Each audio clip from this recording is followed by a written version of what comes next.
We have former Call of Duty pro player KiLLa, who also won a world championship with them, is claiming that there is an issue of Adderall use in Call of Duty esports. Yeah, there's an article here from Dexerto that talks a little bit more about this. KiLLa has seen this happen, and has seen it multiple times, frequently, even up to now, that Adderall has been frequently used in Call of Duty. And obviously, if you guys don't know what Adderall is, it's pretty much a prescription drug for ADHD, which pretty much helps sharpen your response times and your reflexes, so you can really be laser focused onto something. And you can obviously see how that could be an issue in something like Call of Duty. Yeah, especially when it requires reflexes and it requires timing and everything.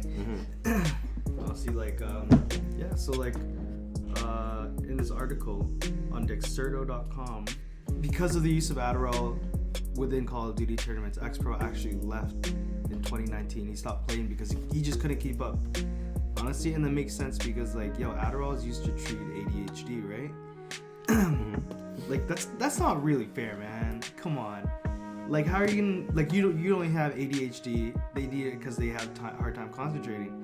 If you're just using it to sharpen your senses just to get a dub, it's because it is a performance enhancing drug, pretty much. It's pretty much. Is it classified as a PED? Well, probably not in other sports, but pretty much sports. Esports? But that's the thing. That's the question here too. Is that a game like Call of Duty doesn't really have doesn't have drug tests, and it's when you think about it, it's kind of hard to do that because there's so many players.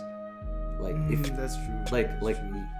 Because you go in teams, you're not even in you could probably do it per teams, but I feel like it's just too much money. And especially if you look at amateur brackets, if you look at there's the pro scene, but then you look at the amateur people, bro, there's hundreds of thousands of amateurs. Are you really gonna drug test all of them? No, it's not worth it. It's not worth it. You're losing a lot more money. Ticket prices would go up. People wouldn't go. Yeah, why? Yeah, it's just not possible. Yeah. Obviously this in the same article, there's also some quotes here that Call of Duty isn't the only game that has this Adderall issue. There's a CS:GO pro, Semphis, Overwatch League player Taimou, and a former Gears of War star, HighDistortion, all claimed that their esports had the same issue.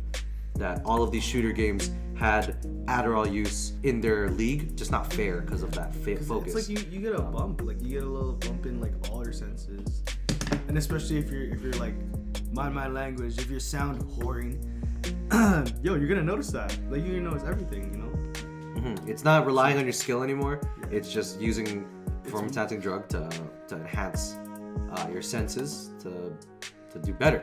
And yeah, I think a deeper question, or what's more interesting, is how esports, or how Call of Duty specifically, is gonna combat this. How they're gonna try to make it clean, because obviously you always want to clean up your sport, but I think obviously this isn't a good thing, but at the same time, this is, I feel like, one of those things that makes esports a little bit more legit, because every sport every sport has this issue. Yeah, every sport has a performance enhancing drug issue, and they have to combat it by doing frequent drug tests and whatnot. So it kind of shows that esports is kind of going that path, which is good, because now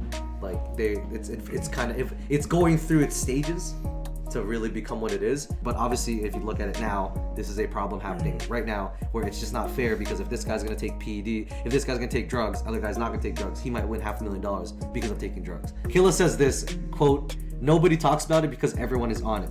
And they asked him if he witnessed it. He's like, witnessed it, yeah, very frequently, and to be honest, it's a major problem. So like what David was saying, if you're not in it, if you're not with it, then you just might as well get out.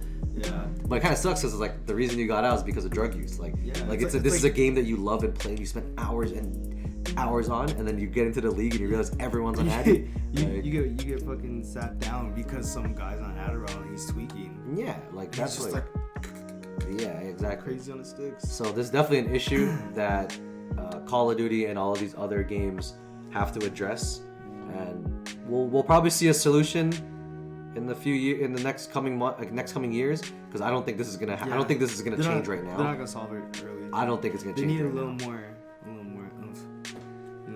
Yeah, this is a lot of money to really just do that. So yeah, what do you guys think about drug use in esports? Give us your thoughts on this. Hate it. Do you think do you guys have any solutions for this? Is there any way that we can combat this with such resources that they have right now? We'd love to know. We'd love to talk about it. If you like all of our content and want to follow up with any esports related news or anything about gaming, don't forget to like and subscribe. Here are a lot of our other videos. Watch them if you're interested in that. And don't forget to give us any comments and any feedback down below in the chat. We'd love to hear it. And again, we love you guys. This is LTG signing out, and we'll see you guys later. Peace.